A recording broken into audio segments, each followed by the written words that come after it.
রাঙাপানির কাছে এবং কাঞ্চনজঙ্ঘা এক্সপ্রেস যেটি দাঁড়িয়েছিল এবং সেই দাঁড়িয়ে থাকা অবস্থাতে পেছন থেকে একটি মালগাড়ি দ্রুত গতিতে এসে ট্রেনের পেছনে ধাক্কা মারে কাঞ্চনজঙ্ঘা এক্সপ্রেসের এবং তাতেই কিন্তু বেশ কয়েকটি কামরা সেগুলি পুরোপুরিভাবে ক্ষতিগ্রস্ত হয়েছে, দুমড়ে মুচড়ে গিয়েছে। এবং যেমনটা দেখাচ্ছি যে মালগাড়ির যে ইঞ্জিন রয়েছে সেই ইঞ্জিনের উপরেও কিন্তু একটি যে কামরা সেটি উঠে যায় এবং এই যে কামরাগুলি রয়েছে কাঞ্চনজঙ্ঘা এক্সপ্রেসে সেখানে কিন্তু প্রচুর যাত্রীরা তারা ছিলেন। একটি কামরা সেটি পুরোপুরিভাবে দুমড়ে মুচড়ে গেছে, সেখানে বেশ কয়েকজন এখনো অবধি আটকে রয়েছেন। তবে এই ঘটনায়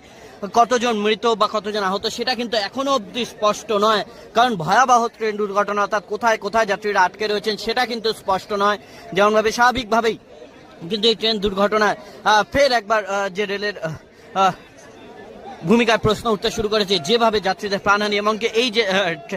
ইঞ্জিন, এই যে মালগাড়ির যে ইঞ্জিন সেই ইঞ্জিনের ভেতরে এখন অব্দি লোকো পাইলটের দেহ সেটা কিন্তু দীর্ঘ আটকে রয়েছে এবং এতটাই ভয়াবহ দুর্ঘটনা যে বেশ কয়েকটি কামরা রীতিমতো এখান থেকে ছিটকে গিয়েছে এবং